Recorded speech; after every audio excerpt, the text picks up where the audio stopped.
Apakah kawasan ekonomi khusus itu pantas, Pak? Misalnya kalau dibangun sesuatu ikon yang membuat semua orang ingin pergi ke Tanjung Lesung. Kami melihat bahwa kawasan ekonomi khusus Tanjung Lesung merupakan salah satu yang sangat potensial untuk menggerakkan pertumbuhan wilayah di Jawa bagian Barat, tepatnya di Provinsi Banten. Di 400 tahun yang lalu di zaman Sultan Agung Tirtayasa, duta besar yang pertama dikirim ke London dari Asia Tenggara adalah dari Kesultanan Banten. Banten punya sejarah panjang dan kerajaannya memiliki pengaruh besar pada masanya untuk kepentingan perdagangan maupun diplomasi dengan negara-negara Eropa dan sekitarnya.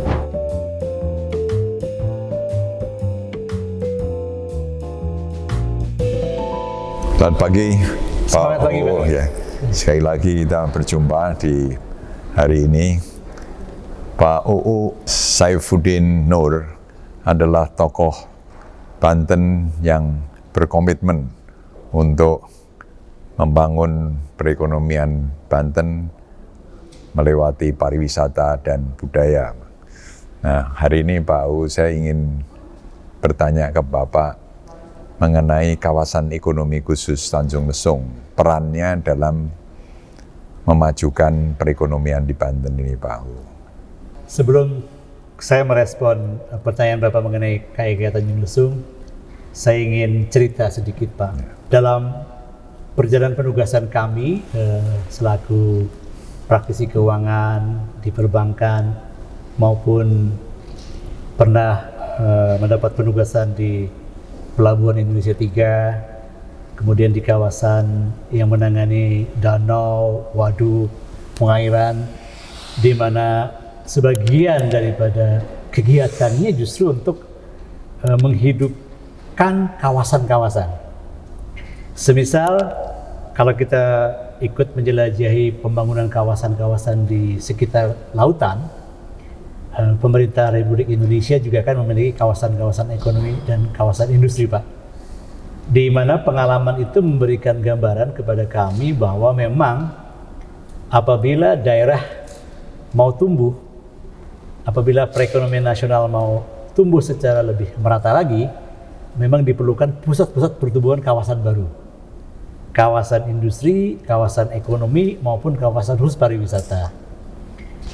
Dengan cara memahami ini, kami melihat bahwa kawasan ekonomi khusus Tanjung Lesung merupakan salah satu yang sangat potensial untuk menggerakkan pertumbuhan wilayah di Jawa bagian Barat, tepatnya di Provinsi Banten. Mengapa demikian? Karena kawasan ini kami lihat berada pada wilayah lautan yang dekat dengan Ujung Kulon, Badak Cula 1 sebagai warisan dunia, Krakatau dan anak Krakatau yang punya sejarah besar, mungkin punya daya tarik yang bisa diolah ke depan.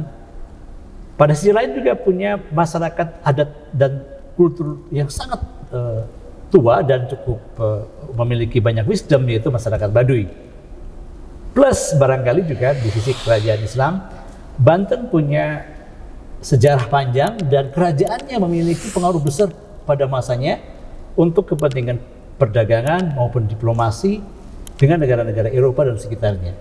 Jadi kawasan ekonomi Tanjung Lesung akan merecall orang tentang sebagian heritage penting di Banten yang ke depan barangkali bisa menjadi bagian dari pengembangan dan pertumbuhan KIK dimaksud, Pak.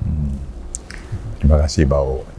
Memang kalau kita melihat sebetulnya sejarah Banten, Pak, sangat fenomenal, sebab di 400 tahun yang lalu di zaman Sultan Agung Tirtayasa, duta besar yang pertama dikirim ke London dari Asia Tenggara adalah dari Kesultanan Banten. Sehingga putra beliau berdua yang di London membawa ayam sabung, sehingga dikenallah kemudian istilah Bantam. Oh, kelas tinju. Kelas tinju Banten, sebenarnya karena begitu hebatnya ayam sabung dari Banten tadi, sehingga masuk ke Oxford Dictionary, Pak. Jadi sudah sejak zaman 400 tahun yang lalu. Nah, konon kerajaan pertama di Pulau Jawa ini yang berdasarkan dulu mungkin apakah Hindu Buddha atau malah asli budaya Pulau Jawa sendiri, itu ada di daerah Tanjung Lesung atau Banten yang disebut Kerajaan Salakanegara. Salakanegara. Ya. Mungkin banyak anak-anak muda yang kurang paham. Apakah kawasan ekonomi khusus itu pantas, Pak? Misalnya kalau dibangun sesuatu ikon yang membuat semua orang ingin pergi ke Tanjung Lesung karena budayanya, sejarahnya itu menggetarkan, Pak. Ya misalnya barangkali ada istana presiden di daerah Banten. Kan istana presiden sudah ada 7, bakal jadi 8 dengan IKN. Tidak ada salahnya, Pak, mungkin ada 1 lagi di Tanjung Lesung, yaitu yang replika daripada istana Salakanegara barangkali, Pak. Ya. Seperti juga di Bali, Pak, dengan adanya Wisnu Kencana, Garuda Wisnu ya, Pak? Ya, Garuda Wisnu itu kan seluruh dunia orang ingin pergi ke Bali meninjau ke Garuda Wisnu tadi.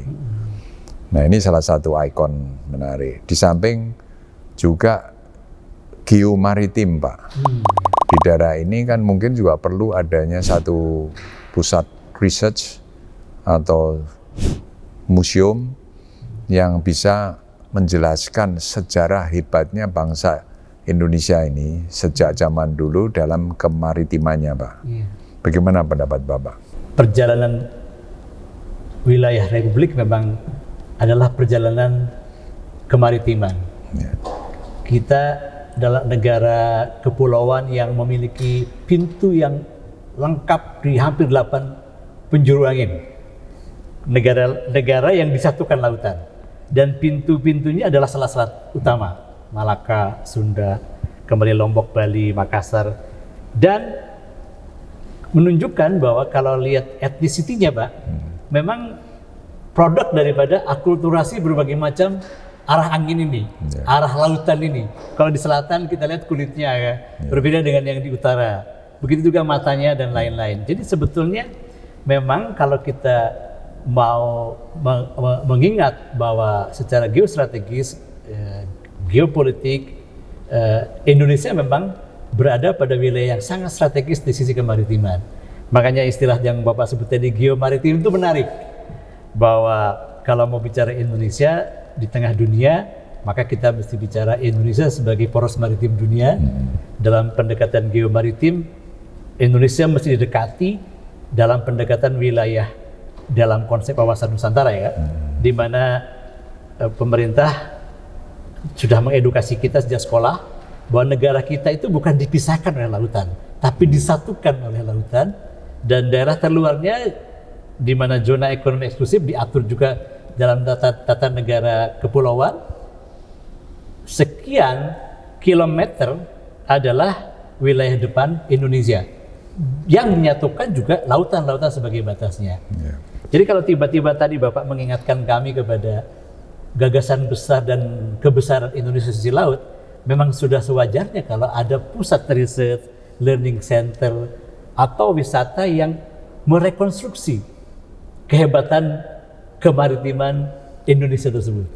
Nah, karena KEK Tanjung Lesung dekatnya, letaknya di sebelah lautan persis di pantai yang sangat panjang di kawasan Selat Sunda, barangkali sangat cocok, Pak, ide besar Bapak tadi kembali diaktualkan dan didengar oleh banyak orang, bahwa sudah saatnya kita memiliki cara pandang baru untuk mewariskan kehebatan negara maritim ini, kawasan Nusantara yang berbasis pada geomaritim tadi, untuk menjadi pelajaran bagi generasi mendatang, sekaligus juga mengoptimalkan potensi sumber dayanya yang sekarang ada.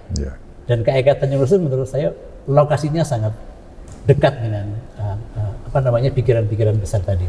Ini tepat sekali dengan konsultan kami, Pak, Profesor Donald Watts dari Western Australia.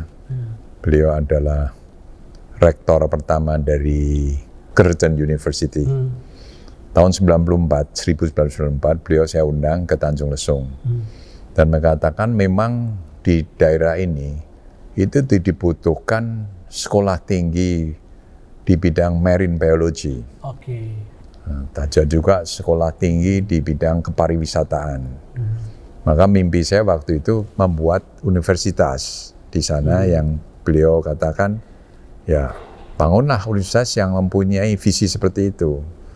Jadi Presiden University itu sebetulnya idenya dimulai di Tanjung Lesung tahun 94 Pak. Meskipun kemudian dimulai di Cikarang Pak. Karena kebetulan Cikarang ekosistemnya sudah lebih lengkap. Tapi memang apa yang Pak U katakan itu sangat perlu dukungan dari pemerintah.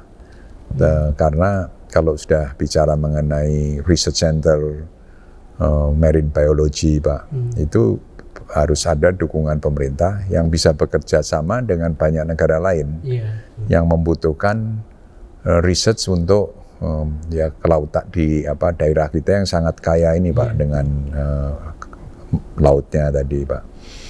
Jadi itu adalah satu lagi ikon yang akan membuat Tanjung Lesung ini mempunyai daya tarik yang luar biasa Pak dari seluruh dunia. Sebab pernah waktu tahun 2015 bulan Februari Presiden Pak Jokowi meresmikan kantor kawasan ekonomi khusus. Beliau waktu itu bertanya, kenapa begitu lama sejak tahun 91 sekarang masih belum jadi juga seperti yang kita harapkan bersama. Saya katakan waktu itu Pak, karena infrastrukturnya ini belum mendukung. Dari Jakarta ke Tanjung Lesung masih 4-5 jam. Jadi tentu untuk mendatangkan wisatawan asing sangat sulit Pak. Orang Jakarta pun juga enggan, sehingga hanya weekend saja lah Pak. Maka beliau langsung memberikan perintah supaya tol segera dibangun Pak. Inilah berkah atau yang ya hadiah dari Pak Jokowi yang moga-moga tahun berapa 24 pertengahan sudah selesai Pak, sampai di Panimbang tadi. Nah ini jadi perlu effort atau dukungan dari semua pihak. Sebaliknya jalan tol saja itu baru membuka jalur dari Cengkareng, lapangan terbang Soekarno-Hatta, untuk para wisatawan turun terus naik bis ke Tanjung Lesung. Itu masih perlu waktu 2 jam. Nah dengan meningkatnya perekonomian pasti makin penuh juga Pak. 2 jam tadi bisa kembali ke 4 jam kalau sudah traffic naik traffic naik. Sehingga perlu dipikirkan masa depan itu pembangunan lapangan terbang internasional yang mungkin bisa mengambil separuh dari beban Cengkareng Pak, yang juga Provinsi Banten sendiri masih. Nah itu mungkin akan membuat betul-betul daerah selatan Banten ini tumbuh Pak. Mungkin bisa di Lebak, tidak harus di Pandeglang Pak ya, kabupaten untuk lapangan terbang ini. Sebab relatif Lebak, dari Lebak ke Tanjung Lesung kan ya Pak, mungkin tidak terlalu jauh, mungkin 20 menit, 30 menit dengan jalan yang baik sudah bisa tercapai. Jadi hal-hal seperti ini sebaiknya Pak, bagaimana kita mensosialisasikan atau melobi baik ke masyarakat, pemerintah daerah, pemerintah provinsi maupun ke pusat. Bapak barangkali ada usulan Pak. Kawasan ini letaknya hanya sekitar tadi by kendaraan sekarang ya Pak, sekitar 2-3 jam dari arah Cengkareng. Hanya 180 km. 180 kilo. Memang kalau kami amati Pak, kawasan ini kan di pinggir laut ya Pak ya. Selain ada jalur udara tadi yang Bapak juga sudah mulai dengan lapangan terbang untuk olahraga, saya lihat sekarang sudah ada ya Pak ya. Kemudian juga pemerintah kemarin mempercepat pembangunan jalan tolnya. Mungkin di sisi laut juga perlu menjadi perhatian teman-teman Pak. Dalam hal ini program kolaborasi antara pemerintah daerah, Departemen Teknis di Perhubungan, kemudian juga mungkin kawasan yang memerlukan pariwisata laut, perlu bersama-sama kembali sepertinya duduk melihat potensi dan peluang yang ada di kawasan ekonomi khusus. Kami lihat beberapa kali kunjungan juga sudah mendapat perhatian serius dari Kementerian Pariwisata dan Ekonomi Kreatif, dari Kementerian PUPR. Bukan tidak mungkin Pak keterlibatan dengan pengelola kawasan di badan usaha milik negara seperti ITDC atau perusahaan holding aviasi dan pariwisata juga ke depan perlu menjadi mitra. Karena kawasan KEK ini sangat menjanjikan dari sisi titik-titik ke heritage maupun titik-titik ke potensi pengembangan ekonomi ke depan. Karena tidak jauh dari kawasan industri juga, tidak jauh dari kawasan pertanian juga, tidak jauh dari kawasan perikanan juga, dan yang lebih penting lagi, menurut hemat kami, ke depan sangat sulit mencari lahan. Lahan 1.500 hektar di KEK barangkali akan sangat menjanjikan untuk dipikirkan oleh teman-teman baik Kementerian Teknis, Badan Usaha Milik Negara maupun pemerintah daerah. Mungkin memang perlu forum, Pak. Perlu forum yang menyambungkan antara Departemen Teknis pemerintah daerah, Badan Usaha Milik Negara serta dunia usaha swasta di tempat yang mereka harus hadir bersama-sama. Ya. Mungkin itu barangkali ke depan, Pak. Iya, Pak. Mungkin tadi menyambung, Pak, apakah bisa mengundang Menteri Pariwisata, Pak Sandiaga mungkin, untuk memimpin forum tadi, Pak, dalam membangun apa yang bisa segera membangkitkan semangat semua pihak. Misalnya peletakan batu pertama Istana Presiden di Tanjung Lesung yang adalah replika daripada Keraton Salakanegara atau Istana Salakanegara, Pak.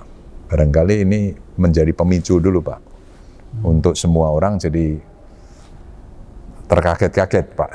Kok ini Banten IKN aja belum selesai diskusinya, ini sudah mau bangun lagi istana baru di sana. Tapi mungkin jauh lebih mudah, Pak, di pembangunan ini di Tanjung Lesung, karena dalam 30 tahun membangun Tanjung Lesung itu kan sebetulnya ekosistemnya sudah boleh dibilang lengkap, Pak. Hotel sudah banyak, daya tarik sudah macam-macam, ada sailing club, ada lapangan golf, ada Mongolian Cultural Center, ya Pak, sudah banyaklah wahana-wahana yang menjadi daya tarik orang itu mau datang ke Tanjung Lesung. Terutama kalau jalan tol selesai, 2 jam udah ke sana, marina udah selesai, orang bisa naik kapal dari Ancol langsung ke Tanjung Lesung, lapangan terbang juga sudah ada, bisa dari Pondok Cabe naik kapal terbang, naik helikopter apalagi, Pak, lebih mudah lagi. Jadi sebetulnya secara kecil-kecilan itu infrastruktur ekosistem sudah lengkap, Pak. Masalahnya bagaimana orang semua dibuat kaget gitu, Pak. Semacam gluduk atau halilintar. Nah, kalau ada itu, Pak, baru akan betapa pentingnya Tanjung Lesung ini untuk tadi, Pak, menjadi pusat maritim Indonesia. Dan juga kebanggaan orang Banten. Kalau itu kira-kira, Pak, bagaimana, Pak? Saya melihat Bapak Presiden sangat support ya, Pak, kepada Tanjung Lesung. Terbukti dari arahan beliau untuk mempercepat jalan tol. Kalau kita membaca isyarat ini, memang seharusnya teman-teman di beberapa departemen teknis mengambil inisiatif berikutnya, Pak. Termasuk tadi mungkin Bapak Menteri Pariwisata, Ekonomi Kreatif, Bapak Menteri yang menangani perhubungan laut, mungkin infrastruktur dasar, dan bukan tidak mungkin juga Bapak Menteri BUMN yang memang memiliki concern yang cukup tinggi bagi pembangunan kawasan-kawasan pelabuhan, marina, pariwisata, ekonomi kreatif. Bahkan beliau kan telah mensinergikan banyak BUMN untuk membantu pembangunan nasional baik di pusat maupun di berbagai wilayah di Indonesia. Mungkin, Pak, poin besarnya adalah bagaimana menghangatkan kembali semangat yang sudah ditularkan oleh Bapak Presiden kepada Bapak-Bapak Menteri dan Ibu-Ibu Menteri agar juga menjadi topik penting bahwa KEK Tanjung Lesung itu adalah satu dari sekian masa depan pembangunan kawasan maritim di Indonesia, khususnya pariwisata di kawasan Jawa bagian barat. Baik, Demikian, Pak. terima kasih Pak O. Moga-moga acara ini ditonton oleh Bapak Menteri yang bersangkutan, terutama Bapak Menteri Pariwisata dan Parikraf dan Bapak Menteri BUMN. Pemerintah semua, sampai jumpa di lain kesempatan.